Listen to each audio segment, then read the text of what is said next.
வணக்கம் நேயர்களே. பகுத்தறிவு பிறப்பதெல்லாம் கேள்விகள் கேட்பதனாலே.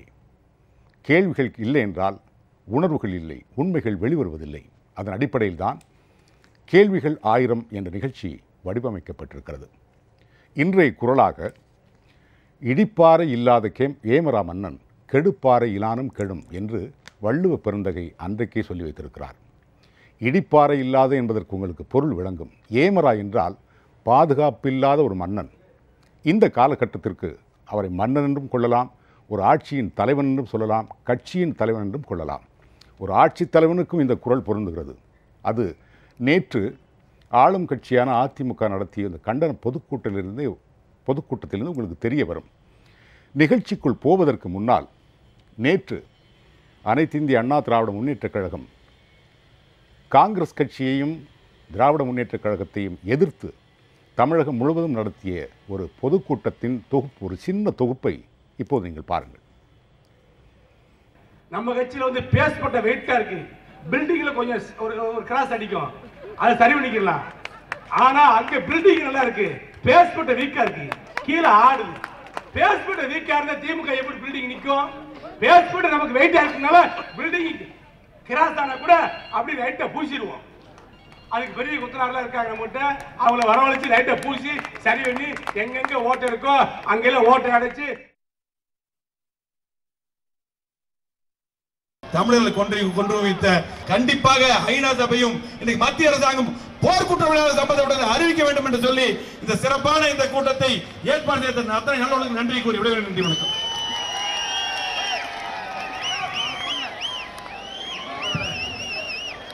அமைதியாக இருக்க வேண்டும் என்று கேட்டுக்கொள்கிறோம்.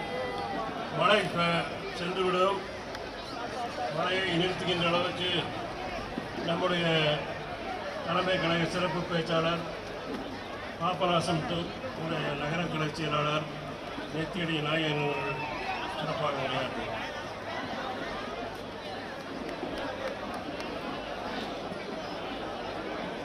நமக்கென்று ஒரு வரலாறு, நமக்கென்று ஒரு சரித்திரம், நமக்கென்று ஒரு சகாப்தம்.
நேற்று தமிழகம் முழுவதும் நடைபெற்ற அதிமுக சார்பில் நடைபெற்ற கண்டன பொதுக்கூட்டத்தில் என்ன நடந்தது என்பதை ஒரு நிமிடம் படத்தொகுப்பாக இப்போ பார்த்தோம்.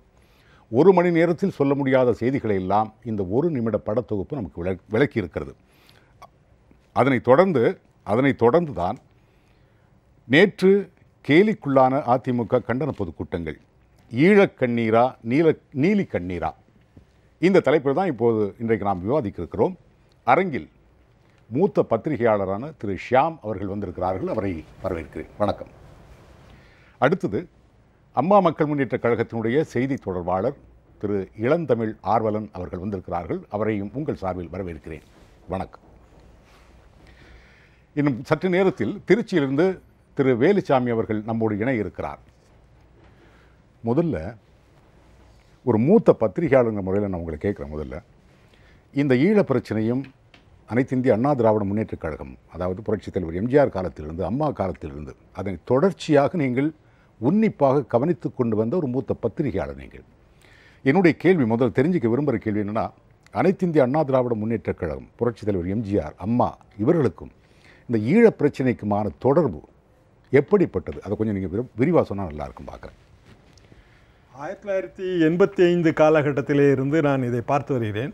அதற்கு முன்னால் 82 வந்து இங்கு பாண்டி பசாரிலே நடந்த துப்பாக்கிச்சூடு சம்பவம் அதுதான் இந்த பிரச்சனையை பற்றிய தீவிரத்தை நமக்கு உணர்த்தியது.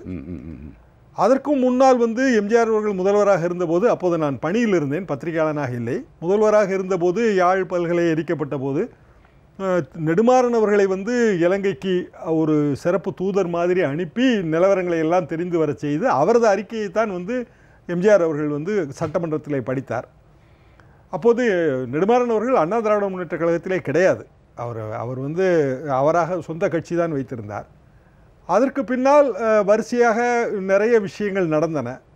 இதில் நான் முக்கியமாக கவனிக்க வேண்டியது, அண்ணா திராவிட முன்னேற்ற கழகம் ஈழத்தமிழர் பிரச்சனையிலே அது எம்ஜிஆராக இருந்தாலும் சரி அம்மா அவர்களாக இருந்தாலும் சரி ஒரே விதமான நிலைப்பாட்டை தான் எப்போதுமே கொண்டிருந்தார்கள். நிறைய பேருக்கு இப்போது மறந்துவிட்ட விஷயம், 1989 வரை அம்மா அவர்கள் ராஜ்யசபா உறுப்பினராக இருந்தார்கள். ராஜ்யசபா உறுப்பினராக இருக்கும்போது அவர் பல்வேறு முறை வந்து பல்வேறு விவாதங்களிலே கலந்து கொண்டு பேசியிருக்கிறார். பிரதமர் இந்திரா காந்தியை கூட அவரை சிலாகித்து பாராட்டி இருக்கிறார். அதிலே ஒரு உரையில் ஈழத்தமிழர் பிரச்சனையை பற்றி ஒரு உரையின் ஒரு பகுதியிலே அவர் குறிப்பிட்டிருக்கின்றார். அதில் அவர் என்ன சொல்லியிருக்கிறார் என்றால், I appeal to all the RS members to stand solidly behind the government and cooperate with whatever decision the PM Indira Gandhi and Tamil Nadu CM doctor MGR takes in this regard. அதாவது இதுதான் பாலிசி. அன்றைக்கு பிரதமர் இந்திரா காந்தி அவர்கள், இங்கு தமிழகத்திலே வந்து மக்கள் தலைவர் எம்ஜிஆர் அவர்கள், இவர்கள் எடுக்கிற நிலைப்பாடு எதுவோ அதுதான் வந்து அந்த நிலைப்பாட்டை தான் எடுத்துக்கொள்ள வேண்டும் என்று ராஜ்யசபா உறுப்பினர்களை மறைந்த முன்னாள் முதல்வர் ஜெயலலிதா அவர்கள் கேட்டுக்கொள்கிறார்கள். அப்போது இருந்த நிலைப்பாடு என்னவென்றால், ஈழத்தமிழர் பிரச்சனைக்கு வந்து இராணுவ ரீதியான தீர்வு நாம் காணக்கூடாது, அரசியல் ரீதியான தீர்வு காண வேண்டும். இது வந்து மத்திய அரசின் கொள்கையாக இருந்தது. ஆனால் அதற்கு பின்னால் நடந்த சம்பவங்களால் வந்து அந்த அரசியல் ரீதியான தீர்வு சாத்தியம் அல்ல என்பது வந்து மத்திய அரசுக்கு புரிந்தது, மாநில அரசுக்கும் புரிந்தது. அப்படி புரிந்த பிறகு இந்திரா காந்தி அவர்களே வந்து விடுதலை போராட்ட வீரர்களுக்கு, அது 4 இயக்கங்களுக்குமே இங்கு பயிற்சி கொடுக்கப்பட்டது. தமிழ்நாடு வந்து அதிலே வந்து தமிழ்நாடு அரசு உதவி செய்தது. நாங்கள் பத்திரிகையாளர்களாக இருந்த காலகட்டத்திலே வந்து விடுதலை புலிகள் இயக்கத்திற்கு வந்து தமிழக அரசின் சார்பிலே அஃபிஷியலாக வந்து 4 கோடி ரூபாய்க்கு டிராஃப்ட் எடுத்து கொடுக்கப்பட்டது. அது அனைவருக்குமே தெரிந்த விஷயம்தான். ஆக நமது நிலைப்பாட்டிலே எந்த மாற்றமும் எப்போதுமே கிடையாது. இந்த காலகட்டத்திலே வந்து இங்கு நடந்த ஒரு சம்பவம், அது வந்து பத்மநாபா படுகொலை. அது வந்து கொஞ்சம் அர்பன் பாப்புலேஷன், அதாவது நகர்ப்புறங்களில் இருப்பவர்களை கொஞ்சம் அது பயமுறுத்தியது, அதிர்ச்சிக்குள்ளாக்கியது. அதற்கு முன்னாலும் கூட வந்து இப்போது அங்கு அமைச்சராக இருந்து இப்போது விலகிவிட்ட டக்ளஸ் தேவானந்தா அவர்கள் சம்பந்தப்பட்ட ஒரு துப்பாக்கி சூடு அதிகமாக அது வெளிச்சத்துக்கு வராமல் போன ஒரு விஷயம், அதிலும் சிலர் கொல்லப்பட்டார்கள். அதுவும் வந்து ஒரு பயங்கலந்த பீதியை வந்து உருவாக்கியது. இதற்கு அடுத்தாற்போல் ஆனாலும் அப்போதெல்லாம் நாங்கள் அனைவருமே வந்து இந்த பிரச்சனைகளை தீவிரம் காட்டி வந்தோம். சொல்லப்போனால் இயக்கங்களைச் சேர்ந்த பல்வேறு தலைவர்கள் நண்பர்கள் வந்து எல்லா பத்திரிகை அலுவலகங்களுக்கும் வருவார்கள், எங்கள் அலுவலகத்திற்கும் வந்தார்கள். நான் கூட வந்து பிரபாகரனின் கதை என்று சுமார் 30-35 வாரம் தொடர்ந்து எழுதியிருக்கின்றேன். புகைப்படங்கள் அங்கிருந்தே நேரடியாக வரும். அதாவது இந்த இணையம், இந்த வசதிகளெல்லாம் இல்லாத ஒரு காலகட்டம் என்பதை நீங்கள் நினைவிலே கொள்ள வேண்டும். இப்படிப்பட்ட ஒரு சூழ்நிலையில் வந்து 91 ராஜீவ்காந்தி கொலை நடந்தது, மே 21. ஆமாம். அதற்கு பிறகு இங்கு வந்து ஒரு மாற்றம் ஏற்பட்டது, அது உண்மை. மாற்றம் ஏற்படும் போது 89 90 வரை, அதாவது 91 ஜனவரி வரை வந்து திராவிட முன்னேற்ற கழகத்தின் ஆட்சி, கலைஞர் அவர்கள் முதலமைச்சர். அதற்கு பிறகு சிறிது காலம் கவர்னர் ஆட்சி. 91 தேர்தலிலே வந்து மறைந்த முன்னாள் முதல்வர் ஜெயலலிதா அவர்கள் ஆட்சிக்கு வந்தார்கள். ஆட்சிக்கு வந்த ஒரு சில ஆண்டுகள் வந்து இந்த ஈழப் பிரச்சனையின் தீவிரம் தமிழ்நாட்டிலே உணரப்படவில்லை, இதுதான் உண்மை. ஆனால் அதற்கு பிறகு கொஞ்சம் மீண்டும் நாங்கள் வந்து இந்த பிரச்சனைகளே எல்லா பத்திரிகைகளும் கவனம் செலுத்த ஆரம்பித்தன, தமிழ் உணர்வாளர்களும் கவனம் செலுத்த ஆரம்பித்தோம். இப்படி போய்கொண்டே இருக்கும்போது நார்வே நாட்டோடு ஒரு சமாதான உடன்பாடு, இந்த விஷயங்கள் எல்லாம் நடந்தன. அதற்கு முன்னாலே IPKF போனது, புலேந்திரன் உட்பட அந்த அவர்கள் வந்து சைனைடு குப்பி கடித்து வந்து அவர்கள் உயிரை விட்டது, அதை தொடர்ந்து திலீபன் உண்ணாவிரதம், இதெல்லாம் அந்த ஈழப் போராட்டத்தின் துன்பியல் நாடகம். இதற்கு பிறகு 2006 அந்த காலகட்டத்திலே வந்து புலிகள் மட்டுமே இருந்த காலகட்டத்திலே, அதாவது வரதராஜ பெருமாள் இங்கு முதலமைச்சராக இருந்து அவர் வந்து இங்கு இந்திய அரசின் ஒரு புகலிடம் தேடி இங்கு வந்து பாதுகாப்புக்காக இங்கே வந்து விட்டார். அதற்கு பிறகு அவர்கள் வந்து இந்த பிரச்சனையிலே வந்து நார்வே நாட்டின் அமைதி குழுவோடு அவர்கள் பேச்சுவார்த்தைகள் எல்லாம் நடத்தி கொண்டே இருந்தார்கள். சரி, அங்கே அமைதி திரும்பிவிடும் என்று நாங்கள் நினைத்து கொண்டிருந்தோம். இந்த காலகட்டத்தில் ஒரு முக்கியமான சம்பவம் நடந்தது. அது என்னவென்றால், விடுதலை புலிகள் விமான தாக்குதல் நடத்தக்கூடிய அளவுக்கு வல்லமை பெற்றிருக்கிறார்கள் என்கிற விஷயம் வந்து உலகத்திற்கு தெரிந்தது. அப்போதான் போர் தீவிரமடைந்திருக்கிற நேரம் இந்த குட்டி விமானத்தை அவர்கள் வந்து தனித்தனி பகுதியாக வாங்கி அதை வந்து வன்னிக்காடுகளிலே தயாரித்து அங்கிருந்து பல 100 கிலோமீட்டர் தள்ளி இருந்த ஒரு விமான நிலையத்தில் கொண்டு போய் அவர்கள் வந்து குண்டு போட்டார்கள். அது ஒரு மிகப்பெரிய வீரச் செயலாகவும் அது பார்க்கப்பட்டது. அதற்கு பிறகு இந்திய அரசுக்கும் இலங்கை அரசுக்கும் இடையிலே ஒரு வகையான உணர்வு ஏற்பட்டது, ஒரு புரிந்துணர்வு என்று கூட அதை வைத்துக் கொள்ளலாம். ஆனால் தமிழக மக்களின் உணர்வு என்று வேறு வகையாக இருந்தது. பொதுவாகவே வந்து நான் பார்த்த வகையிலே, அது காங்கிரஸ் அரசாக இருந்தாலும் சரி, பாரதிய ஜனதா கட்சி அரசாக இருந்தாலும் சரி, இந்த விஷயத்திலே ஒரே மாதிரியான நிலைப்பாட்டை தான் எடுக்கின்றன. அவர்கள் வந்து தமிழ் ஈழம் அமைவதை அவர்கள் விரும்பவில்லை, இதுதான் உண்மை. இப்படி இருக்கும்போது இது வந்து விடுதலை புலிகள், இலங்கை அரசின் இராணுவம் ஆகிய இரண்டு தரப்புக்கும் இடையிலான மோதலாக மட்டும்தான் இருந்தது. இந்த இடத்துல 2009 தேர்தல் வந்தது. 2009 தேர்தல் வரும்போது வந்து அங்கு போர் தீவிரமடைந்தது. அப்போது இங்கு வந்து முதலமைச்சர் வந்து கலைஞர் அவர்கள் முதலமைச்சர். அவர் வந்து இலங்கையில் உடனடியாக போர் நிறுத்தம் ஏற்பட உதவிட வேண்டும் என்று 28/3/2009 ஒரு கடிதம், அதற்கு பிறகு 7/4/2009 பிரதமர் மன்மோகன் சிங் அவர்களுக்கு ஒரு கடிதம், அதற்கு பிறகு 23/4/2009 ஒரு நாள் பந்த், அதற்கு பிறகு 27/4/2009 வந்து ஒரு 4 அல்லது 6 மணி நேரம் உண்ணாவிரதம். இதை தவிர வேறு எதுவுமே அவர் செய்யவில்லை. ஆனால் நாங்கள் என்ன எதிர்பார்த்தோம் என்றால், தமிழகத்திலே வந்து அவர் ஆட்சி பொறுப்பில் இருக்கிறார், மத்தியிலும் வந்து திராவிட முன்னேற்ற கழகம் வந்து பங்கெடுத்து கொண்டிருக்கின்ற ஆட்சி, இதை பயன்படுத்தி ஒரு அழுத்தம் கொடுத்து இவர்கள் வந்து இந்த பிரச்சனையை முடிப்பார்கள் என்று எங்களை போன்ற தமிழ் உணர்வாளர்கள் நாங்கள் ஒரு சின்ன இது அடிப்படை. முதல்ல நீங்கள் சொன்னீங்க, பிரதமர் இந்திரா காந்தி அவர்கள் ஈழ விடுதலை புலிகளுக்கு ஆதரவு நிலைப்பாட்டை எடுத்திருந்தார். ஆனால் அதே காங்கிரஸ் கட்சி பின்னாளில் விடுதலை புலிகளுக்கு எதிரான ஒரு கட்சியாக மாறுகிறது. விசித்திரம் பாருங்கள். அதாவது ஈழ விடுதலை போருக்கு ஆதரவாக குரல் கொடுத்து வந்த திராவிட முன்னேற்ற கழகம் 2006 தேர்தலுக்கு பிறகு, இன்னும் குறிப்பாக சொல்லப்போனால் அது மத்தியில் பங்கு பெற்ற பிறகு, மத்தியிலும் மாநிலத்திலும் ஒரு ஆட்சி இருக்கிறது, அப்போது அவங்களுடைய நிலைப்பாடு முற்றிலும் வேறாக மாறிக்கொண்டு வருகிறது. ஆளுங்கட்சியாக இருக்கும்போது ஒரு நிலைப்பாடு, எதிர்க்கட்சியாக இருக்கும்போது இன்னொரு நிலைப்பாடு. அதுவரைக்கும் ஆதரவு குரல் கொடுத்து வந்த திராவிட முன்னேற்ற கழகம் 2004 பொதுத் தேர்தலுக்கு பிறகு, அதாவது நாடாளுமன்ற பொதுத் தேர்தலுக்கு பிறகு எந்த விதமான முயற்சிகளையும் மேற்கொள்ளாமல் ஒரு சமரச போக்குக்கு வந்த மாதிரி ஒரு நிலைமை உங்களுக்கு தெரியும். காங்கிரஸ் கட்சியோடு இணக்கமாக போக்குறது. 2004 நாடாளுமன்ற தேர்தலுக்கு பிறகு ஈழத்தில் இந்தியாவின் உதவி நாடப்படவில்லை. 2004 2009 வரைக்கும் வந்து அவர்கள் இந்திய அரசியல்வாதிகள் தலையிட்ட கூட விரும்பவில்லை, அப்படி கூட நீங்கள் எடுத்துக்கொள்ளலாம். ஏனென்றால் அவர்கள் வந்து அவர்களது பிரச்சனையை அவர்களே தீர்த்துக் கொள்வது என்கிற ஒரு முடிவுக்கு வந்தார்கள். இங்கு இருக்கின்ற அரசியல் குழப்பங்கள் அவர்கள் விரும்பவில்லை. இது பலமுறை அவர்களே நேரடியாக சொன்ன விஷயம்தான்.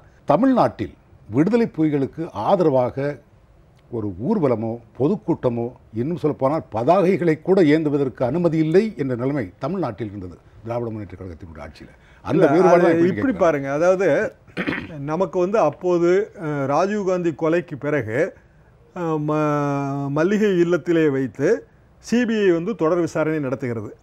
இந்த சிபிஐ தொடர் விசாரணை நடத்தும் போது நமக்கு இங்கு வந்து அதற்கான சட்டம், பயங்கரவாத தடுப்பு சட்டம் அமுலிலே இருக்கிறது.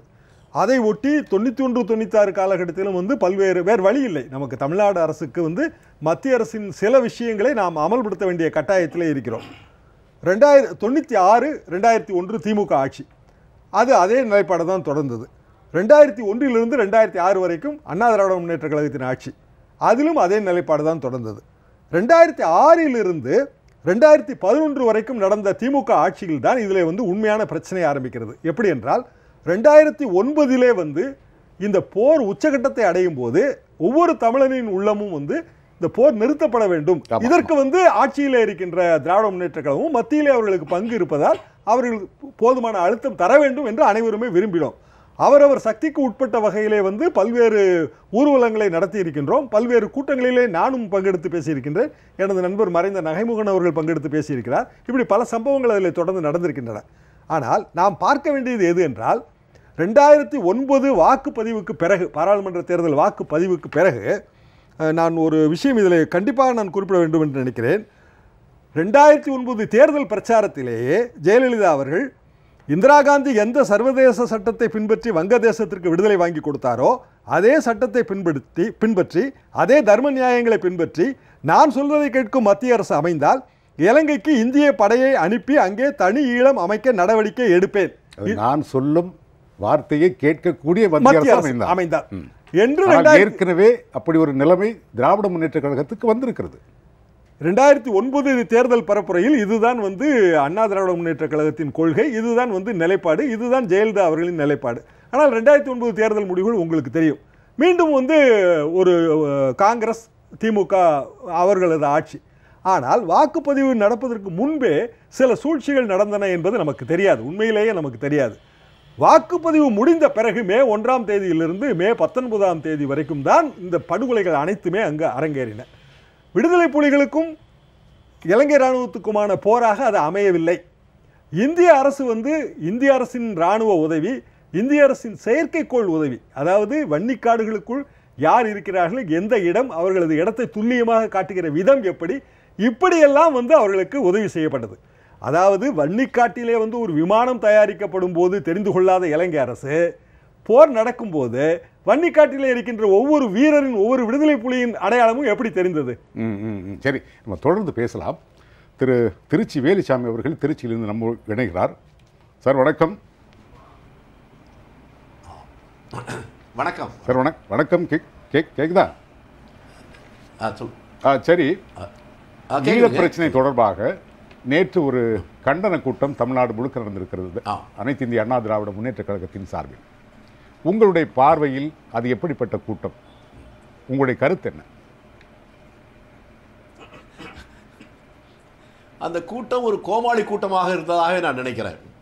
நான் இந்த பிரச்சனையை மிகச் சுருக்கமாக சொல்ல விரும்புகிறேன். ஈழத் தமிழர்களை கொலை செய்வதற்கு காங்கிரசும் திமுகவும் துணை போனது, அவர்கள் மீது போர்க்குற்றம் சுமத்த வேண்டும் என்பதுதான் அந்த கூட்டத்தினுடைய நோக்கம். ஆனால் அந்த கூட்டத்தில் பேசிய எந்த அமைச்சர்களோ அவர் யாரோ அதை பற்றி பேசியதாக தெரியல. ஒரு மந்திரி நாக்க இருப்பேன் மூக்க இருப்பேங்கிறாரு, ஒரு மந்திரி நாங்கள் நிலையா இருக்கிறோங்கிறாரு, நாங்கள் உழைச்சி மேலே வந்தோங்கிறாரு, எங்களை ஆட்ட முடியாத அசைக்க முடியாதுன்னு ஒரு மந்திரி பேசுறாரு. ஆனால் ஈழ பிரச்சனையை பேசுறதாக யாரும் பேசுறதா தெரியல ஒன்று. ஆனால் நான் சொல்ல விரும்புவது, இலங்கையில் இருக்கக்கூடிய தமிழர்களுக்கு, தமிழ் இளைஞர்களுக்கு, துப்பாக்கியை பார்க்காத அந்த இளைஞர்களுக்கு ஆயுதங்களை தந்து அவர்களுக்கு பயிற்சியை தந்தது காங்கிரஸ் ஆட்சி, இந்திரா காந்தி. ஆனால் இலங்கை அரசுக்கு, இலங்கை இராணுவத்திற்கு எந்த ஒரு ஆயுதத்தையும் காங்கிரஸ் ஆட்சி தந்ததில்லை. இலங்கை அரசுக்கு, இராணுவத்திற்கு போர் கப்பலையும் போர் ஹெலிகாப்டர்களையும் தந்தது வாஜ்பாய் தலைமையில் ஆண்ட பிஜேபி ஆட்சி தான். எனக்கு முன்னாலே என்னுடைய நண்பர் நம்முடைய ஷியாம் அவர்கள் ஒன்றை சொன்னார்கள். நான் அவருக்கும் எனக்கும் இந்த பிரச்சனை அதிகமாக தெரியும் என்பது எத்தனை பேருக்கு தெரியும் என்று தெரியாது. அவருடைய தராசு அலுவலகத்தின் மாடியில் தான் ஈழத் தமிழகத்தைச் சேர்ந்த ஒரு முக்கியமான தலைவர் ஒரு ஓலை குடிசை போட்டு அங்கே தங்கியிருந்தார் பல காலங்கள் என்பது எனக்கும் அவருக்கும் தெரிந்த ரகசியம். அவருக்கு பல விஷயங்கள் தெரியும். அவர் ஒன்றை முன்னாலே சொன்னார், வன்னிக்காட்டுக்குள்ளே இருக்கக்கூடியவர்களை கண்டுபிடிப்பதற்காக உதவி செய்தது இந்திய அரசு என்று அவர் சொன்னார். ஒன்றை அவர் வசதியாக மறந்துவிட்டார். அந்த நவீன கண்டுபிடிப்புகளை, நவீன விஞ்ஞானத்தில் வந்திருக்கிறவைகளை இந்தியா தான் தர வேண்டும் என்கின்ற அவசியம் இல்லை. அந்த காலகட்டத்தில் இலங்கை அரசுக்கும் அமெரிக்காவுக்கும் மிக நெருக்கமான உறவு இருந்தது. இந்த பிரச்சனை என்பதே அமெரிக்காவுடைய போர் கப்பல்கள் நிறுத்துவதற்கு இலங்கையிலே ஒரு இடம் தரப்போவதற்காக வந்ததிலிருந்துதான் வருகிறது. அப்போதிருந்தே அமெரிக்கா இலங்கை அரசை தனக்கு சாதகமாக பயன்படுத்திக் கொண்டு இந்தியாவை மிரட்டுவதற்கு பல ஆண்டு காலங்கள் முயற்சி செய்தது. அந்த அடிப்படையில் தான் இந்த பிரச்சனையை எழுகிறது. அங்கிருக்கிற தமிழ் இளைஞர்களுக்கு காங்கிரஸ் ஆட்சி அந்த உதவியை செய்ய வேண்டிய அவசியம் கூட இந்தியாவுடைய பாதுகாப்பு நலன் கருதியே அமெரிக்காவுடைய 7th ஃபிளைட் அங்கே தங்குவதற்கு இடம் தராமல் தடுப்பதற்கு அவர்களை பயன்படுத்தியது என்று கூட நாம் வெளிப்படையாக சொல்லலாம். ஆக காங்கிரஸ் ஆட்சியும் இதனுடைய பின்னணி என்பது ஒரு நீண்ட பின்னணி. காங்கிரஸ் ஆட்சி 1949 இலங்கை சுதந்திரம் அடைந்த நாள் இருந்து அங்கிருக்கிற தமிழர்களுக்கு ஆதரவாகத்தான் இருந்தது என்பதை அதனுடைய வரலாற்று பூர்வமாக பார்த்தால் தெரியும். 49 சுதந்திரம் வந்தவுடனேயே டட்லி சேனநாயகா இலங்கையுடைய அதிபராக வருகிறார். வந்தவுடன் அவர் வைத்த முதல் கோரிக்கையே இலங்கையில் தோட்ட தொழிலாளராக பணியாற்றுகின்ற தமிழர்கள் இந்த நாட்டுக்கு சொந்தக்காரர்கள் அல்ல, அவர்கள் இந்தியாவுடைய சொந்தக்காரர்கள், அவர்களை நீங்கள் திரும்ப பெற வேண்டும் என்று கேட்டபோது இலங்கையும் இந்தியாவும் சுதந்திரம் அடைகிற போது யார் யார் எங்கே வாழ்ந்தார்களோ அதுதான் அவருடைய தாயகம், அவர்களை திருப்பி பெறுவதற்கு எந்த வாய்ப்பும் இல்லை, அதை அனுமதிக்க மாட்டேன் என்று தெளிவாக சொன்னவர் நேரு. அதற்கு பின்னாலே டட்லி சேனநாயகருக்கு பின்னாலே வந்த பண்டாரநாயக வருகிறார், அவருக்கு பின்னாலே அவருடைய துணைவி சிரிமாவோ வருகிறார். எல்லோரும் இதே கோரிக்கை வைத்தார்கள். நேரு பிரான் உயிரோடு இருக்கிற வரை அவர் அதிலே உறுதியாக நின்றார். அதற்கு பின்னால் இந்திரா காந்தி வந்ததற்கு பின்னாலும் இந்திரா காந்தியும் இலங்கையில் இருக்கிற தமிழர்களுக்கு ஆதரவாக இருந்தாரே ஒழிய வேறு யாருக்கு இலங்கை அரசுக்கு ஆதரவாக இல்லை. ராஜீவ் காந்தி வந்ததற்கு பின்னாலும் ராஜீவ் காந்தி இலங்கைக்கு போகிற போது அங்கிருக்கிற விஜயமுனி அந்த சிங்கள ராணுவ வீரன் அவரை கொலை செய்ய முயற்சித்தான் என்றால் அவ்வளவு வெறி இவர் தலைவர் தமிழர்களுக்கு ஆதரவாக இருக்கிறார் என்பதால் வந்ததா அல்லது இலங்கைக்காரர்களுக்கு சிங்களர்களுக்கு ஆதரவாக அவர் இருக்கிறார் என்பதற்காக வந்திருக்குமா? சாதாரண மனித பாவனுக்கே புரியும். அங்கே வடமராட்சி பகுதியில் இலங்கை ராணுவம் தமிழர்களை முற்றுகையிட்டு அவர்களுக்கு உண்ண உணவு கூட கிடைக்காமல் வழி இல்லாமல் இருந்த போது அவர்களுக்கு உணவு தருவதற்காக கப்பலில் உணவுப் பொருட்களை ஏற்றி ராஜீவ் காந்தி அனுப்பிய போது இலங்கை அரசு அந்த கப்பலை அனுமதிக்காமல் தடுத்த நேரத்திலே சர்வதேச விதிமுறைகளை மீறி ராணுவ விமானங்கள் உதவியோடு அங்கிருக்கிற தமிழர்களுக்கு உணவுப் பொட்டலங்களை அங்கே போய் விநியோகித்தது, மேலிருந்து போட்டது ராஜீவ் காந்தியுடைய அரசு. ஆக எல்லா காலகட்டத்திலும் இலங்கை தமிழர்களுக்கு ஆதரவாக காங்கிரஸ் இருந்ததும் இலங்கை ராணுவத்திற்கு ஆதரவாகத்தான் பிஜேபி ஆட்சி இருந்ததும் என்பது அறிவுபூர்வமாக பார்க்கிறவர்களுக்கு புரிகிற போது யாரை கண்டித்து கோமாளி அரசு போராட வேண்டும் என்பதை அவர்கள் புரிந்து கொள்ள வேண்டும். ஒரு சின்ன விளக்கம். காங்கிரஸ் அரசு விடுதலை புலிகளுக்கு ஆதரவாக எவ்வளவு நிலைப்பாட்டை எடுத்திருக்கிறது, எவ்வளவு உதவிகளாம் பண்ணியிருக்கிறது என்பதை ஒரு நீண்ட நெடிய விளக்கமாக சொன்னீங்க. இதற்கு பிறகும் காங்கிரஸை எதிர்த்து இத்தனைக்கு பிறகும் காங்கிரஸை எதிர்த்து இந்த போராட்டம் நடத்தப்பட வேண்டியதன் அவசியம் என்ன? வேறு யாராவது இதுக்கு பின்னாடி இருக்காங்களா? இந்த போராட்டம் சொல்லுகிறேன். இது ஒரு his master's voice. இந்த இன்றைக்கு தமிழகத்தில் அமைச்சர்களாக இருப்பதாக சொல்லப்படுகிற நாம் நம்பப்படுகிற இந்த அமைச்சர்களுக்கு அவர்கள் சொந்தமாக முடிவெடுக்கின்ற உரிமை இல்லை. இவர்கள் அடிமைகள். யாருக்கென்றால் டெல்லி எஜமானர்களுக்கு அடிமைகள். அவர்களை திருப்திப்படுத்தத்தான் இந்த நிகழ்ச்சி நடந்திருக்கிறது என்பது என்னுடைய பகிரங்கமான குற்றச்சாட்டு. இல்லை என்றால் உண்மை நிலைமைக்கு மாறாக குற்றவாளிகள் என்று உங்களுடைய உணர்வு எனக்கு புரிகிறது. வார்த்தைகளில் கொஞ்சம் மென்மையை கொண்டு வந்தால் இன்னும் கொஞ்சம் நல்லா இருக்கும்னு நினைக்கிறேன். ரொம்ப கடுமையாக வார்த்தைகளா இருக்கு, கொஞ்சம் குறைச்சிக்கங்க. உணர்ச்சிகளை குறைக்க வேண்டாம், வார்த்தைகள் இல்லை. அதாவது கடுமையான விஷயத்தை பேசுகிற போது வேறு வழி இல்லை, வேறு என்ன செய்ய முடியும்? வடிவேல் எல்லாம் இன்றைக்கு நடிக்காமல் போனதற்கு காரணமே இந்த அமைச்சரவை இருக்கிற வரை நாம் என்ன காமெடி செஞ்சாலும் மக்களிடம் எடுபடாது என்ற முடிவில் தான் அவரே நடிக்கவில்லை. ஏனென்றால் அப்படி ஒரு வைத்தறிச்சலில் சொல்லுகிறேன். எப்படிப்பட்ட தமிழகம், எப்படிப்பட்ட அமைச்சர் இந்த தமிழகம். ஆனா ஒரு சின்ன விளக்கம் உங்களுக்கு. இன்றைக்கு அவர்கள் என்ன பேசுகிறார் என்று அவர்களுக்கே தெரியாத அளவுக்கு பேசிக் கொண்டிருக்கிறார். திருச்சியிலிருந்து பேசுறதுனால ஒரு அமைச்சர் பேசுவாரா? இல்ல, இந்த இடத்துல ஒரு சின்ன குறுக்கீடு பண்ணியாகணும். ஏன்னா வேலுசாமி ஒரு மேட்டர் சொன்னதுனால அவர் சொன்னது ஈழத்தந்தை செல்வநாயகத்தோட மகன், அவர் சந்திரஹாசன். அவர் தான் எங்க அலுவலகத்தோட மேல இருந்தாரு. 1958 நீங்க சொல்லலாம், நான் சொல்லக்கூடாது. சரி, இல்ல நான் சொல்லிடுறேன், ஏன்னா நம்ம நேயர்களுக்கு புரியணும் தான். 58 செல்வநாயகமும் பண்டாரநாயகமும் இணைந்த ஒப்பந்தம். அந்த ஒப்பந்தத்தில் வடகிழக்கு மாகாணம், இன்றைக்கு ஈழம்னு நம்ம சொல்ற வடகிழக்கு மாகாணத்துக்கு அதிக அதிகாரங்கள்ங்கிறது அந்த ஒப்பந்தத்தோட அடிப்படை. அப்போ சினிமாவோ பண்டாரநாயக ஒப்பந்தத்தில் மலையக தமிழர்களை அவங்க கைவிட்டாங்க. அது நம்ம ஈழத்தமிழர்களோட உரிமைகளை வென்றெடுப்பதிலே ஒரு பின்னடைவு தான். அதாவது ஈழத்தமிழர் என்பது நாம் வடகிழக்கு மாகாண தமிழர்களை மட்டும் குறிப்பிடுகிறோம். ஆனால் இலங்கை தமிழர்கள் என்று தான் அது இருந்திருக்க வேண்டும். காலப்போக்கில் அது மாறிடுச்சு. இலங்கை 1948 பிப்ரவரி மாதம் 4ஆம் தேதி சுதந்திரம் அடையுது. நம்ம 1947 ஆகஸ்ட் மாதம் நம்ம 15ஆம் தேதி நம்ம சுதந்திரம் அடைகிறோம். அதற்கு பிறகு பல்வேறு நிலைப்பாடு மாறுதல்கள். இந்திரா காந்தி அவர்கள் உதவி செய்யலைன்னா இந்த அளவுக்கு இது வந்தே இருக்காது. அதில் ஒன்றும் நமக்கு சந்தேகமே இல்லை. வாஜ்பாய் அவர்கள் இந்த மாதிரி செய்தார்கள் என்பதிலும் அது மாற்று கருத்து இல்லை, அதுவும் உண்மைதான். ஆனாலும் கூட இன்றைக்கும் எங்கள் மனதில் இருக்கின்ற குறைபாடு என்னவென்றால் காங்கிரஸ் தலைமையிலான மத்திய அரசு உதவி செய்திருக்காவிட்டால் இவ்வளவு பெரிய இனப்படுகொலை நிகழ்ந்திருக்காது. இதுதான் என் கருத்து. சரி, ரொம்ப நீண்ட நேரமாக திரு இளந்தமிழ் ஆர்வலன் அவர்கள் அமைதியாக இருக்கிறார். முன்னாலேயே சொல்லிட்டாங்க. இருங்க, இந்த ஒரு நிமிஷம். விஞ்ஞான நான் யுகத்தில் அந்த ஆயுத அந்த ரேடார் கருவிகளோ நீங்கள் சொல்வதை போன்ற கருவிகளோ இந்தியா தராவிட்டாலும் அமெரிக்கா நண்பனாக இருக்கிற போது அவரிடம் சுலபமாக பெற்றிருக்க முடியும் என்பதும் நீங்கள் சரி சரி புரிஞ்சுக்கிட்டேன். திரு இளந்தமிழ் ஆர்வலன், நேற்றைய கூட்டம் இப்போ கொஞ்ச நேரத்துக்கு முன்னாடி நீங்களும் சேர்ந்து பார்த்தீங்க. அம்மா மக்கள் முன்னேற்ற கழகத்தினுடைய பார்வையில் நேற்று தமிழகம் முழுவதும் நடைபெற்ற இந்த கூட்டத்தை நீங்கள் எப்படி பார்க்குறீங்க? ஏன்னா இந்த கேள்விக்கு இன்னொரு முக்கியமான காரணம் இருக்கிறது. இந்த ஆட்சி அம்மா வழியில் ஆட்சி செய்ததாக சொல்லிக் கொண்டிருக்கிறார்கள். அம்மா வழியில் ஆட்சி நடத்துகிற ஒரு அரசு, ஒரு கட்சி எதிர்க்கட்சிகளுக்கு எதிராக ஒரு கண்டன கூட்டத்தை தமிழ்நாடு முழுக்க நடத்தி இருக்கிறது. அது கண்டன கூட்டம் தானா என்பதெல்லாம் நீங்கள் உங்களுடைய பார்வை என்ன சொல்லுங்கள். முதலில் ஒரு கண்டன கூட்டத்தை யார் நடத்துவது என்கின்ற ஒரு அடிப்படை புரிதலே இல்லாத அறிவிலிகளெல்லாம் இணைந்து இந்த அடிமை ஆட்சியின் ஒரு செயல்பாடாக இந்த கூட்டத்தை நடத்தியிருக்கிறாங்க. ஆட்சி அதிகாரத்தில் இருக்கக்கூடிய இவர்கள் ஈழப்பிரச்சனை தொடர்பாக அம்மா அவர்கள் எடுத்த நிலைப்பாட்டையும் அனைத்து இந்திய அண்ணா திராவிட முன்னேற்றக் கழகம் இன்னைக்கு இன்னைக்கு வந்து ஈழப் போராட்டம் ஒரு ஸ்டேல்மேட்னு சொல்லுவாங்க, ஒரு தடையாக நிற்கக்கூடிய இந்த நிலையில் அரசியலில் அது ஒரு அதை பற்றி இந்த மாதிரியான அதை வந்து லைம் லைட்டுக்கு கொண்டு வர்றதுன்னு சொல்லக்கூடிய விஷயம் வந்து ஒரு இர்ரெலவெண்ட்டான சப்ஜெக்டாக இருக்கக்கூடிய இந்த சூழலில் அதை எடுக்கலாமா என்று கம்பராமாயணம் தந்த சேக்கிழாரை கண்டுபிடித்த இந்த கல்வி குன்றங்கள் இன்றைக்கு இந்த சூழலில் இந்த பிரச்சனையை எடுத்து நடத்தலாமா?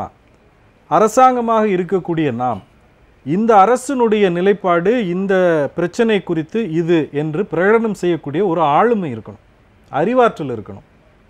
மூன்றாவது, கண்டன கூட்டம் என்பது அங்கே மக்களுக்கு ஒரு மிகப்பெரிய இடர்பாடு நடந்திருக்கின்றது, அதற்கு காரணமாக இருக்கக்கூடியவர்களை கண்டிக்கின்ற ஒரு உணர்ச்சி வேகத்திலே அங்கே கூடக்கூடிய மக்களை, தொண்டர்களை நிறுத்தி வைக்க வேண்டிய இந்த சூழலில் அங்கே வந்து ரெக்கார்ட் டான்ஸ் நடத்தி அவர்களை மகிழ்ச்சிப்படுத்தி இலகுவாக்கி உட்கார வைக்கணும்னு நினைக்கிறதுலையே இவர்கள் பொது வாழ்க்கைக்கு மட்டுமல்ல ஒரு சாதாரண ஒரு கோவில் நிகழ்ச்சியை கூட நடத்துவதற்கு தகுதி இல்லாதவர்கள் என்று இன்றைக்கு முழுவதுமாக காமிச்சிட்டு மக்களை வந்து ஒரு உணர்ச்சி வேகத்தில் நிறுத்தி நமக்கு எதிர்நிலைப்பாட்டில் இருக்கக்கூடியவர்கள் செய்த தவறை சுட்டி காட்டுவதற்கான ஒரு உணர்வுபூர்வமான நிலையில் அங்கே கூடியிருந்தவர்களை வைக்கிறத அதை விட்டுட்டு ஏதோ கலை கூத்தாடிகள் சேர்ந்து கூட்டம் சேர்ப்பதைப் போல் அங்கே வந்து இந்த இசை நடன நிகழ்ச்சிகளை நடத்தி ரொம்ப ஆபாசமான நிகழ்ச்சிகளை பார்த்தோம். நல்ல நடன நிகழ்ச்சிகள் கூட இருக்குது. இதுலேயே கூட வந்து உங்களுக்கு கிளாசிக்கல் இதுகள் இருக்கக்கூடிய தமிழ் உணர்வை கூட்டக்கூடிய பாரதிதாசன் பாடல்கள், பாரதியார் பாடல்கள்லாம் வைத்து கூட நிகழ்ச்சி நடத்தியிருந்து செய்திருந்தார்கள்னா கூட பாராட்டியிருக்கலாம். அதான் நான் முன்னமே குறிப்பிட்டது போல் கம்பராமாயணம் தந்த சேக்கிழார் என்று சொல்லக்கூடியவர்கள் இப்படிலாம் சிந்திப்பாங்கன்னு எதிர்பார்ப்பது நம்முடைய தவறு. அதில் ஒரு அமைச்சர் ராஜேந்திர பாலாஜி வடிவேலுடைய அந்த வசனத்தை பற்றி பேசும்பொழுது ஒரு விஷயத்தை அவர் ஒப்புக்கொண்டிருக்கிறார். இவர்கள் வந்து மத்தியில் ஆளக்கூடிய பாரதிய ஜனதா கட்சி இன்றைக்கு தமிழ்நாட்டு அரசியலின் திசை வழியை மாற்றிவிட வேண்டும், மடைமாற்றிவிட வேண்டும் என்பதற்காக இந்த ஒரு அஜெண்டாவை வைத்து இவர்களுக்கு இந்த ப்ராஜெக்டை இப்போ கொடுத்துருக்குறாங்க. அப்போ கூட அவர் ஒரு விஷயத்தை ஒப்புக்கொண்டிருக்கிறார். இங்கே பேஸ்மெண்ட் ஸ்ட்ராங், எங்கள் கட்டடம் தான் விரிசல் விட்டுருக்கு, அதை நாங்கள் பூசி முழுவதற்கு நல்ல கொத்தனாரே வரவழைப்போம்னு சொல்லியிருக்காரு. இங்கே உள்ளே இல்லைங்கிறத அவர் தன்னறியாமல் நீங்கள் சொல்ல பார்த்தாச்சுன்னா அவங்க நடத்தும் அந்த கண்டன பொதுக்கூட்டங்கள் அடிப்படையிலேயே தவறு, கருத்தாக்கத்திலேயே தவறுன்னு சொல்கிறீங்க. என்ன கருத்து தெரியும் அந்த அதை நம்ம முதல்ல விவாதிப்போமே. இப்போ இன்றைக்கி இந்த கண்டன கூட்டத்தை நடத்தினவங்க அடுத்து நான் சொல்கிறேன் அவங்களுடைய அந்த எக்ஸ்பர்டீஸ்ன்னு சொல்லக்கூடிய அந்த இஷ்யூவில் இருக்கக்கூடிய அந்த அறிவு அந்த புரிதல் என்ன இருக்குதுன்னு பார்த்தீங்கன்னா, நம்ம வேலுமணி பேசுகிறார், மத்திய அரசும் ஐநா சபையும் சேர்ந்து போர் குற்றவாளின்னு அறிவிக்கணுன்றது. மத்திய அரசாங்கம் எப்படி இதை அறிவிக்க முடியும்? ஒரு அமைச்சர் பொறுப்பில் இருக்கக்கூடியவர் மத்திய அரசாங்கம் வந்து எப்படி போர் குற்றவாளி அறிவிக்க முடியும்? அப்போ ஈழச் சிக்கலில் மட்டுமில்லை, இந்திய அரசியலமைப்பு சட்டம் என்ன, சர்வதேச சட்டங்கள் என்ன, ஒரு நாட்டில் இருக்கக்கூடிய இன விடுதலை போராட்டத்தை சுற்றி இருக்கக்கூடிய சட்டங்கள் என்ன, நடைமுறைகள் என்ற எதுவுமே தெரியாமல் அவங்க வந்து நிகழ்ச்சி நடத்தும் பொழுது இப்படி சொல்கிறாங்க. அப்போ மத்திய அரசாங்கத்தை பற்றி இவர்களுடைய பிம்பம், ஒரு இமேஜ் மனசுக்குள்ளே வச்சுருக்காங்க. ஏன்னா அவங்க வந்து உச்சாணி கொம்பில் வந்து இந்த குடுமையை பிடித்து கொண்டு ஆட்டுகிற ஆட்டில் ஐநா சபைக்கு இணையாக மத்திய அரசாங்கத்துக்கு அதிகாரம் இருக்குன்னு இன்றைக்கு இருக்கக்கூடிய இந்த வேலுமணி பேசுகிறார் என்று சொன்னால், கொஞ்ச நேரத்துக்கு முன்னாடி நம்ம பேசினது போல் குட்டிமணி, ஜெகன் போன்றவர்கள் எல்லாம் வந்து எவ்வளோ கொடூரமாக வெலிக்கடை சிறைச்சாலையிலே கொன்று, அப்போ கும்பலாக சென்று சிங்கள இனவெறியர்கள் கொன்று அவர்களை கண் விழிகளை பிடுங்கி கீழே போட்டு பூட்ஸ் காலால் மிதிச்சாங்க. ஏன் வந்து குட்டிமணி ஜெகனுடைய கண்கள் பிடுங்கப்பட்டன? நான் இறந்தாலும் பரவாயில்லை, என்னுடைய விழிகளை நான் தானம் செய்ய விரும்புகிறேன், அந்த விழிகள் எதிர்காலத்தில் தமிழீழத்தை பார்க்கட்டும் என்று சொன்னதற்காக காலில் போட்டு மிதித்த அந்த கொடுமையை பற்றி இந்த வேலுமணி, தங்கமணி, வீரமணி, OS மணிக்கு தெரியுமா? இப்போ இந்த அடிப்படை புரிதல் இல்லாமலேயே ஏதோ ஒரு நிர்பந்தத்துக்காக இந்த கூட்டங்கள் கட்டாயமாக வெட்ட வெளிச்சமாக என்று நீங்கள் சொல்லுகிற அந்த உணர்ச்சியை நான் புரிஞ்சுக்கிறேன். திரு ஷியாம் அவர்கள் ஒரு உணர்வுபூர்வமான தலைப்பு எடுத்துக்கொண்டு, அது ஈழத்தமிழர் பிரச்சனை என்பது நம்மோடு தொப்புள் கொடி உறவோடு உள்ள ஒரு உணர்வுபூர்வமான ஒரு விஷயம். இந்த தலைப்பை கையில் எடுத்துக்கொண்டு நேற்று நடைபெற்ற இந்த கண்டன கூட்டத்தின் போது, அது முதலமைச்சராக இருந்தாலும் சரி, துணை முதல்வராக இருந்தாலும் சரி, அமைச்சர் பெருமக்களாக இருந்தாலும் சரி, என்ன பேசுனாங்க? இந்த சப்ஜெக்டை பேசுனாங்களா, இல்லைன்னு இதிலிருந்து விலகி நின்று பேசுனாங்களா? அவங்க ஒன்றுமே பேசலைங்க. முதலமைச்சர் வந்து நீண்ட நெடிய உரையாற்றினார். அதில் வந்து ஒரு 4 நிமிஷம் இல்லைன்னா 3 நிமிஷம் வந்து இதை பற்றி அவர் பேசியிருப்பார்னு நான் நினைக்கிறேன். ஏன்னா லைவில் நான் பார்த்தேன், அவ்வளோதான் அவர் பேசினார். இதில் வந்து ஏற்கனவே வந்து அதிமுக அரசு ஜெயலலிதா தலைமையில் நிறைவேற்றிய தீர்மானங்களை கூட அவங்க சொல்லலைங்கிறது எங்களோட பெரிய வருத்தம். 2013 மார்ச் 27 அதிலே ஈழப்பிரச்சனைக்கு தனித்தமிழீழமே தீர்வுன்னு நம்ம சட்டமன்றத்திலே தீர்மானம் நிறைவேற்றிட்டோம். அதற்கு பிறகு வந்து 2014 தேர்தல் பிரச்சாரத்தில் பல விஷயங்கள் பேசியிருக்கிறாங்க. செப்டம்பர் 16, 2015 தமிழ்நாடு சட்டமன்றத்தில் வந்து நீண்ட நெடிய உரை, பெரிய வரலாற்று சிறப்பு வாய்ந்த தீர்மானம். அதில் வந்து இலங்கை உள்நாட்டு போர் உச்சகட்டத்தில் இருந்த நிலையில் சர்வதேச சட்டம் மற்றும் ஜெனீவா ஒப்பந்தத்தில் உள்ள போர் விதிமுறைகளை முற்றிலும் மீறி லட்சக்கணக்கான அப்பாவி இலங்கை தமிழர்களை கொன்று குவித்து இனப்படுகொலையை இலங்கை அரசாங்கம் நடத்தியது. இலங்கையில் நடந்தது இனப்படுகொலை என்ற தீர்மானத்தை 10 மார்ச் 2015 நாள் இலங்கை வடக்கு மாகாண சபையை நிறைவேற்றியுள்ளது. அதன் அடிப்படையில் என்னுடைய தீர்மானத்தை மொழிகிறேன் அப்படின்னு வந்து ஜெயலலிதா அவர்கள் வந்து அதில் கூறியிருக்கிறாங்க. அதில் இலங்கை போரின் போது நிகழ்த்தப்பட்ட இனப்படுகொலை மற்றும் போர்க்குற்றங்கள் குறித்து சுதந்திரமான நியாயமான சர்வதேச புலன் விசாரணை நடத்த வேண்டும். 1. தமிழர்கள் மீதான அடக்குமுறையை இலங்கை அரசு நிறுத்தும் வரை இலங்கை நாட்டின் மீது பொருளாதார தடை விதிக்க வேண்டும். 2. இலங்கை தமிழர்களின் ஈழத்தமிழர்களின் எதிர்கால நலனை கருத்தில் கொண்டு தனி ஈழம் குறித்து இலங்கை வாழ் தமிழர்களிடமும் இலங்கையிலிருந்து இடம்பெயர்ந்து பிற நாடுகளில் வாழும் தமிழர்களிடமும் பொது வாக்கெடுப்பு நடத்த வேண்டும். இந்த 3 தான் விஷயம். பொது வாக்கெடுப்பு, போர்க்குற்றங்களை வந்து நம்ம கண்டுபிடித்து போர்க்குற்றவாளி யாருன்னு கண்டுபிடிப்பது, இது போக இந்த இனப்படுகொலை பற்றிய புலன் விசாரணை, இதுதான் நாம் நிறைவேற்றின தீர்மானம். ஆனால் இந்த தீர்மான வரிகளை பற்றி ஒரு வார்த்தை கூட எந்த கூட்டத்திலுமே யாருமே பேசவில்லை என்பதுதான் பெரிய வருத்தமாக இருக்கிறது. இது எதுக்கு நடத்துறாங்க? அவர் சொல்ற மாதிரி இஸ்மாஸ்டர்ஸ் வாய்ஸ் தான் நான் நினைக்கிறேன். ஈழத்திற்காக அம்மா செய்த எந்த இதுவும் அந்த பிரதிபலிப்பு இதில் இல்லவே இல்லைன்றீங்க? நிச்சயமா இல்லை. அதாவது நான் சொன்ன மாதிரி 1991 2009 வரைக்கும் பல்வேறு மாறுதல்கள் வந்து ஈழத்தை பற்றிய பார்வையிலே பல்வேறு மாறுதல்கள் எல்லோருக்கும் இருந்தது. ஈழப்பிரச்சனையிலே வந்து நெடுமாறன் ஐயா, வைகோ இவர்களோட பார்வையை மட்டும் தொடர்ந்து ஒரே மாதிரி இருக்கு. ஏன்னா நான் தமிழ்நாட்டை ஒரு பத்திரிகையாளனாக தான் பார்க்குறேன், எல்லா தலைவர்களையும் நான் பார்க்குறேன். ஆனால் மற்றவர்களோட பார்வை மாறிக்கொண்டு வந்து புறச்சூழலுக்கு தகுந்த மாதிரி. இப்போ இந்திரா காந்தி அவர்கள் உதவி செய்யலைன்னா இது வந்திருக்காது, அது உண்மைதான். இப்போ ராஜீவ்காந்தி அவர்களை வந்து ஒரு சிங்கள சிப்பாய் தாக்க முயற்சிக்கும் போது நீங்களும் நானும் பதறித்தானே இருப்போம். அது எப்படி பதறாமல் இருக்க முடியும்? ராஜீவ்காந்தி கொலை இந்த மண்ணிலே நடக்கும்போது நாம் எப்படி பதறாமல் இருக்க முடியும்? ஆக பல்வேறு சூழல்கள், பெரிய துன்பியல் நாடகங்கள் எல்லாமே. ஆனால் 2009 மே மாதம் நடந்ததிலிருந்து தான் நாம் இதை பேச வேண்டும் என்று நான் நினைக்கிறேன். ஏனென்றால் அதுதான் இனப்படுகொலை, இன அழிப்பு. அதற்கு முன்பாக நிறைய விஷயம். அதாவது 35 மார்க் வாங்கினா நீங்கள் பாஸ், நான் பாஸ் பண்ணணும்னா 50 மார்க் வாங்கணும். இது 1973 நிலைமை. இப்படியெல்லாம் வந்து தரம் பிரித்தெல்லாம் வந்து நடந்துகிட்டு இருந்த ஒரு நாடு அது.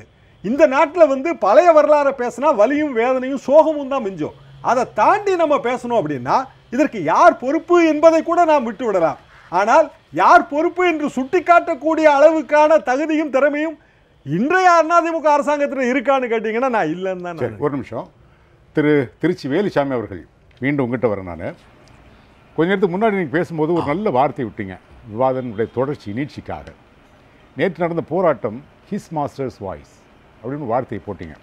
நேற்று அந்த நடந்த பொதுக்கூட்டத்தின் போது எங்கேனாலும் சரி, யார் பேசிய பொதுக்கூட்டம்னாலும் சரி, நீங்கள் சொன்ன அந்த வார்த்தையினுடைய பிரதிபலிப்பு பின்னணி ஏதாவது உங்களுக்கு தெரிஞ்சதா? அதனுடைய கொஞ்சம் விளக்கி சொல்லுங்கள். அதாவது ஒரு வார்த்தையில் சொன்னதை இப்போ கொஞ்சம் விளக்கமாக சொல்லுங்கள். யார் ஹிஸ் மாஸ்டர்ஸ் வாய்ஸ் என்பது யார்? இப்பொழுதுதான் இந்த நிகழ்ச்சியினுடைய மிக முக்கியமான இடத்தை தொட்டிருக்கீங்க. இந்த அரசாங்கம் அதிமுகவுடைய கட்சி போர் குற்றவாளிகளாக காங்கிரஸை அறிவிக்க வேண்டும் என்ற தீர்மானத்தை போட்டு செயல்படுத்தியது அவருடைய அன்புக்கு பாத்திரமான கட்சிக்காரர்கள் யாரும் சொல்லி அல்ல, ராஜபக்சே சொன்னதை வைத்துத்தான் இவர்கள் இந்த போராட்டத்தை நடத்துகிறார்கள். ராஜபக்சே எங்கே வந்து சொன்னார்? சுப்பிரமணிய சாமி அழைத்து அவர் வீட்டிலே ஒரு விருந்து கொடுத்து அதற்கு பின்னாலே சொல்லுகிறார். சுப்பிரமணிய சாமி ஏற்கனவே ராஜபக்சேயை பற்றி என்ன சொல்லி இருக்கிறார்? அது மிக மிக முக்கியமான ஒன்று. இந்த மிகப்பெரிய போராட்டம் நடந்து கொண்டிருக்கிற போது சுப்பிரமணிய சாமி ஒரு புத்தகம் எழுதினார். அந்த புத்தகத்தில் அவர் சொல்லுகிறார், இலங்கையிலே தமிழர்களை நான் ஏன் ஆதரிக்க வேண்டும், சிங்களர்களை நான் ஏன் எதிர்க்க வேண்டும்? சிங்களர்கள் வேறு யாரும் அல்ல, இந்தியாவில் ஒரிசா பீகார் பகுதியிலிருந்து அங்கே குடியேறிய எங்கள் ஆரிய வம்சாவளியினர் தான் சிங்களர்கள். ஆகவே நாங்கள் அவர்களைத்தான் ஆதரிப்போம் என்று புத்தகம் எழுதிய சுப்பிரமணிய சாமி அழைத்து அவர் விருந்திலே கலந்து கொண்டு அங்கே சொன்ன ராஜபக்சே சொன்னதை இவர்கள் கேட்கிறார்கள் என்றால், இன்னும் போகிற போக்கை பார்த்தால் தமிழக சட்டமன்றத்திற்குள்ளே ராஜபக்சே படத்தை கூட இவர்கள் மாற்றுவார்கள் போல் இருக்கிறது. மற்றவர்கள் சொல்வதை கேட்க மாட்டார்கள். தமிழின அழிப்பு என்பது ராஜபக்சே தலைமையில் நடந்ததா, யார் தலைமையில் நடந்தது? அந்த ராஜபக்சே சொல்வதுதான் சத்திய வாக்கு, அவர்தான் ஹரிச்சந்திரனுடைய வாரிசு என்று கேட்டுக்கொண்டு இவர்கள் போராடுகிறார் என்றால் இது இவருடைய சொந்த கருத்து அல்ல, ஹிஸ் மாஸ்டர் வாய்ஸ் என்று அதைத்தான் சொன்னேன். மத்தியில் இருக்கிற ஆட்சிக்கு ஏகப்பட்ட பிரச்சனைகள், மாநிலத்தில் இவர்களுக்கும் எக்கச்சக்கமான பிரச்சனைகள், இதிலிருந்து மக்களை திசை திருப்புவதற்கு இதை பயன்படுத்துகிறார்கள் என்பதை தவிர இந்த பிரச்சனையில் வேறு எந்த உண்மையும் இல்லை. நீங்க சில விஷயங்களை ஆழமாக சொன்னீங்க, அது நீங்க உங்களை மாதிரி ஆட்கள் தான் சொல்ல முடியும். ஆனால் நேற்று இத்தகைய உணர்வுகள் எந்த பொதுக்கூட்ட மேடையிலும் வெளிப்படவில்லை. நம்பர் 1. 2வது, நீங்க சொன்ன ஆவேசமாக பேசிய அந்த ராஜபக்சே பற்றி நேற்றைய மேடைகளில் ஒரு வார்த்தை கூட பேசப்படவில்லை. இதை பற்றி உங்களுடைய கருத்து சொல்லுங்க. அதான் கொடுமைங்க. நான் அதைத்தான் முதல்ல சொன்னேன், தடித்த வார்த்தையில் பயன்படுத்தக்கூடாது என்பதற்காகத்தான் சொல்றேன். நான் பார்க்கிறேன், வேற வழி இல்லை. லட்சக்கணக்கான தமிழ் இளைஞர்களை அங்கே கொன்று குவித்தது ராஜபக்சேயா அல்லது வேறு யாருமா? அந்த ராஜபக்சே வந்து அவருக்கு ஒரு மிகப்பெரிய வரவேற்பு தந்து அவரை பக்கத்திலே விருந்து தந்து பக்கத்திலே உட்கார வைத்து அவர் சொன்னதை கேட்டு அதற்காக இவர்கள் போராட்டம் நடத்துகிறார் என்றால் இன அழிப்பை எதிர்த்தா? இன அழிப்புக்கு யார் காரணமோ அவனை கதாநாயகனாக வைத்துக் கொண்டு அவர் சொன்னதற்காக இவர் போராடுகிறார் என்றால் இவர்கள் தமிழர்களாக பிறந்திருந்தாலும் இந்த மண்ணுக்கும் மக்களுக்கும் மக்களுடைய நலனுக்கும் எந்த சம்பந்தமும் இல்லாத வேறொரு கிரகத்திலிருந்து வந்தவர்கள் என்றுதான் நினைக்க தோன்றுகிறது. அவர்கள் பேசி எந்த இடத்திலும் ராஜபக்சேயை பற்றி கண்டிக்கவில்லை என்றால் வேறு யாரை பற்றி கண்டிப்பது? சரி, இன்னொரு முக்கியமான கேள்வி உங்களுக்காக மக்கள் கவனித்துக் கொண்டிருக்கிறார்கள். காலம் வருகிற போது அதை திரு வேலுசாமி, நான் உங்களுக்கு ஒரு முக்கியமான கேள்வி வச்சிருக்கேன். அந்த கடைசியில் தான் கேட்பேன், ஒரு சஸ்பென்ஸாக இருக்கட்டும். திரு இளந்தமிழார்வன், இவ்வளவு உணர்வுபூர்வமான அடிப்படை கொண்ட ஒரு நிகழ்வு, ஆனால் அதை பற்றி எந்த பேச்சும் இல்லை. இப்போது திருச்சி வேலுசாமி அவர்கள் சொன்னதை போல ராஜபக்சே தான் முதல் குற்றவாளி, நம்முடைய எதிரி. ஆனால் அவரை பற்றி ஒரு விமர்சனம் கூட இல்லை. இது வழக்கமாய் போகிற ஒன்று தான். அது காவிரி மேலாண்மை வாரியம் அமைக்க வேண்டும் என்று மத்திய அரசை எதிர்த்து போராடுவதாக சொன்னவர்கள் கண்டனம்ங்கிற வார்த்தையை பயன்படுத்தலை. அதை நினைவுபடுத்துகிறேன், ஏன்னா இவங்களுடைய குணமே அப்படி தான் நினைக்கிறேன். இவ்வளவு முக்கியத்துவம் வாய்ந்த உணர்வுபூர்வமான ஒரு போராட்டத்தின் போது இந்த விஷயங்களை பற்றி எதுவுமே பேசாமல் திரு டிடிவி அவர்களை மட்டும் குறிவைத்து தாக்குவதன் அவசியம் என்ன? அதாவது மற்ற யாரை, ராஜபக்சே பற்றி கூட பேசலை, ஆனால் டிடிவி தினகரன் அவர்களை பற்றி அவ்வளவு பேசுகிறார்கள். என்ன காரணம்? அதிமுக இன்றைக்கு இந்த கோமாளிகள் கையிலே சிக்கிக்கொண்டு இவர்கள் தன்னிச்சையாக எந்த அரசியல் நகர்வுகளையும் செய்யாமல் டெல்லியிலேருந்து வரக்கூடிய உத்தரவு, பாரதிய ஜனதா கட்சி கொடுக்கக்கூடிய உத்தரவின் அடிப்படையில் வேலை செய்கிறார்கள். திமுக வந்து இவர்கள் இயல்பாகவே விமர்சிப்பதற்கு வாய்ப்பில்லை. ஏன்னா புரட்சித் தலைவர் எம்ஜிஆர் அவர்கள் காலத்திலும் சரி, மாண்புமிகு இதய தெய்வம் அம்மா அவர்களுடைய காலத்திலும் சரி, ஒரு உண்மையான அதிமுக தொண்டன், அண்டர்லைன் உண்மையான அதிமுக தொண்டன், புரட்சித் தலைவருடைய தொண்டர்கள், அம்மாவுடைய தொண்டர்களுடைய அந்த மரபணுவிலே டிஎன்ஏவில் இருக்கக்கூடியது திமுக எதிர்ப்பு. இன்றைக்கு அது பிரிஞ்சு போயிருக்குங்கிறது வெளிப்படையாக காட்டக்கூடியது ஒரு நிகழ்ச்சி. இவர்கள் தான் 60-40ங்கிற பர்சன்டேஜில் கூட்டுறவு சங்கத்தில் கூட்டணியில் இருக்கிறாங்களே, அப்புறம் எங்கே போய் இவங்க கண்டனத்தை தெரிவிப்பது? அரசு நடத்தக்கூடிய எந்த ஒரு முடிவாக இருந்தாலும் அதில் திமுகவுக்கும் எடப்பாடிக்கு இருக்கக்கூடிய அந்த புரிதல் இருக்கு இல்லையா, அண்டர்ஸ்டாண்டிங் இருக்கு இல்லையா, அண்டர் கிரவுண்ட் அரேஞ்ச்மெண்ட் இருக்கு இல்லையா, அப்படி இருக்கும்போது இவங்க வெளிப்படையாக பேசக்கூடிய அந்த ஒரு உணர்வு வராது. எந்த உணர்வு வருதுன்னா, ஐநா சபை மாதிரியே மத்திய அரசாங்கமும் ராஜபக்சே போர்க்குற்றவாளி அறிவிக்கணும் என்று மத்திய அரசாங்கத்தை உயர்த்தி பிடிக்கக்கூடிய ஒரு பிம்பப்படுத்தக்கூடிய ஒரு இமேஜ் பூஸ்ட் பண்ணக்கூடிய அந்த ஒரு வெளிப்பாடும், நாங்கள் வீக்காக இருக்கிறோம், எங்கள் கட்டடத்தில் விரிசல் இருக்குது, நாங்கள் நல்ல வேலை பார்க்கக்கூடிய கொத்தனாரெலாம் இருக்காங்க, அவங்கள வரவழைத்து நாங்கள் சரிவு செய்து கொள்வோம் என்று சொல்வது டெல்லியை இவர்கள் பார்த்து பேசுவது. இதே ராஜேந்திர பாலாஜி தான் மேலே இருக்கிறவங்க பார்த்துக்கொள்வான் என்று உண்மையை குட்ட உடைச்சவர். ஸோ இவர்கள் என்னதான் ஒரு குரங்காட்டி 10 குரங்குகளை ஆட்டி வைத்தாலும் அது ஆடுகின்ற நேரத்தில் சின்ன சின்ன குரங்கு சேட்டைகளை செய்யத்தான் செய்யும். அந்த வகையில் இவர்கள் தங்களுடைய உள்ளத்தில் இருக்கக்கூடிய உண்மைகளையும் உளர இருக்கின்றார்கள். இதில் மாறுபட்ட கருத்தே கிடையாது. டிடிவி அவர்கள் தெளிவாக இன்னொரு கருத்தை சொல்கிறார்கள். இவர்கள் அச்சத்தின் உச்சத்தில் இருக்கிறார்கள், எனவே தான் என்னை குறிவைத்து அப்போது நீங்கள் சொல்கிற மாதிரி முதல் எதிரின்னு பார்த்தா இப்போ மு க ஸ்டாலின் கூட இல்லை, திரு டிடிவி தினகரன். உண்மை. அதனால தான் எல்லா கூட்டங்களிலும் வருகிறது. என்ன, சேலத்தில் முதல்வர் பேசுகிறார், ஸ்டாலினை பற்றி பேசுகிறாரு, டிடிவி அவர்களை பற்றி பேசுகிறாரு. தேனியில் பேசுகிற துணை முதல்வர் இந்த சப்ஜெக்டே விட்டுட்டு அம்மாவுடைய மரணத்தை பற்றி, விசாரணை ஆணையத்தை பற்றி பேசுகிறார். சப்ஜெக்ட் எங்கே போகுதுன்னு பார்த்துக்கங்க. இதைவிட கொடுமையாக தஞ்சாவூரில் ஒரு அமைச்சர் துரைக்கண்ணு பேசுகிறாரு, இந்த ஆட்சியை குறை கூறி எவனாவது பேசினால் நாக்கை வெட்டுவோம். இதில் தான் நான் அந்த சாயல் சொல்ல வர்றேன். இப்போ இதை சொல்கிறதுக்கு முன்னாடி நான் ஒரு நிகழ்ச்சி சொல்ல விரும்புகிறேன். நம்முடைய இதய தெய்வம் புரட்சித் தலைவர் மாண்புமிகு எம்ஜிஆர் அவர்களுக்கு யாழ்ப்பாணத்தில் அந்த முக்கிய சாலையில் ஒரு சிலை உண்டு. நீண்ட நெடுங்காலமாக என்ன புரட்சித் தலைவர் விடுதலை இயக்கத்துக்கு உதவி செய்தார் என்று சொல்வதை விட, அந்த விடுதலை இயக்கங்களுள் மிக உண்மையான உணர்வோடு மிகவும் வீரத்தோடு போராடக்கூடிய இயக்கம் விடுதலை புலிகள் இயக்கம் என்று சொல்லி அதற்கு ஒரு சிறப்பான விஷயம். இரண்டாவது, இந்த ஈழப்பிரச்சனையை பயன்படுத்தி கருணாநிதி அவருடைய அரசியல் ஆதாயத்திற்காக இந்த சிக்கலை எப்படியெல்லாம் பயன்படுத்தி கொண்டார் என்பதை 40 ஆண்டு காலத்துக்கு முன்னாடியே மிக ஒரு ஆரம்ப காலகட்டத்திலே உணர்ந்து திராவிட முன்னேற்ற கழகத்தினோடு தங்களுடைய உறவை முழுமையாக வைத்துக்கொள்ளாத ஒரு நிலையை எடுத்தவர்கள் விடுதலை புலிகள். அதன் காரணமாகவும் அவர்களுடைய புத்தி சாதுரியத்தை பாராட்டி மிகுவாக மெச்சி தான் புரட்சித் தலைவர் எம்ஜிஆர் அவர்கள் விடுதலை புலிகள் தலைவர் பிரபாகரன் அவர்களை ஒரு செல்லப்பிள்ளையாகவே வைத்து ஏராளமான உதவிகளை தன்னுடைய, அதாவது அரசாங்கம் இந்திய அரசாங்கத்தினுடைய வெளியுறவு கொள்கை என்பது விடுதலை புலிகளை போராளி குழுக்களை ஆதரிப்பது என்பது, அந்த நிலையிலே இருந்து கொண்டு தன்னுடைய வாய்ப்பு இருக்கக்கூடிய அத்தனை வகையிலையும் உதவி செய்த புரட்சித் தலைவர் எம்ஜிஆர் அவர்களுக்கு மக்கள் வைத்த சிலை. அதுலேயுமே ஒரு அரசியல் நிலைப்பாடு தான் கிட்டத்தட்ட நீங்கள் சொல்கிற மாதிரி. அதாவது எப்படி முஸ்லீம் லீக் முன்னாடி அந்த புரட்சித் தலைவர் எம்ஜிஆர் ஆதரித்த போது அந்த இயக்கம் இரண்டாக பிளக்கப்பட்டது, அதான் சரியான வார்த்தை. அதே போல் ஒரு விடுதலைக்காக போராடுகிற வீரர்களை கூட புரட்சித் தலைவர் எம்ஜிஆருக்கு யாரையெல்லாம் பிடிக்கிறதோ அவர்களெல்லாம் எனக்கு பிடிக்காதவர்கள். அப்போ மக்கள் வைத்த சிலையை உடைத்தது சிங்கள இராணுவம் 2009 கடைசி போற பிறகு. இந்த சிலையை உடைப்பதற்கு பாரதிய ஜனதா கட்சி எப்படி நிலைப்பாடு எடுக்கும்னு கேட்டிங்கன்னா, ஒரிசாவில் வட மாநிலத்தில் திரிபுரா என்று கருதுகிறேன், திரிபுராவிலே லெனின் சிலை உடைத்து கீழே தகர்த்தெறியப்பட்ட போது இங்கே இருக்கக்கூடிய இன்றைக்கு தலைமறைவு குற்றவாளியாக வெளியுலகில் நடமாடி போலீஸ் பாதுகாப்போடு நடமாடி கொண்டிருக்கக்கூடிய தனிப்படை தேடிக்கொண்டிருக்கக்கூடிய ஒரு வெளிப்படையாக சுத்தக்கூடிய தலைமறைவு குற்றவாளி எச் ராஜா பெரியார் சிலைகளை உடைப்போம் என்று சொல்கிறார். இது வடநாட்டில் இருக்கக்கூடிய இந்த இந்துத்துவவாதிகள் பேசும்போது பார்த்தீங்கன்னா, யாராவது எங்களை பற்றி பேசினா நாக்க இருப்போம்.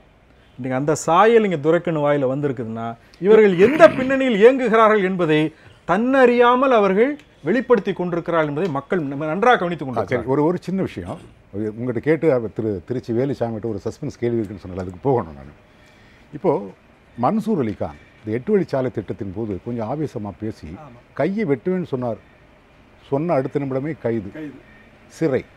இப்போது மேடையில் இருந்து கொண்டு ஒரு அமைச்சர் பேசுகிறார் நாக்கை வெட்டுவேன் என்று, ஒரு வழக்கறிஞராக. இது நீங்கள் எப்படி பார்க்குறீங்க? அப்போ சட்டத்தின் முன்னால் அமைச்சர்களும் பொதுமக்களும் சமம் இல்லை. அமைச்சர்கள் உயர்ந்தவர்கள், பொதுமக்கள் தாழ்ந்தவர்கள் என்ற நிலை தென்படுகிறது. இது நீங்கள் எப்படி பார்க்குறீங்க?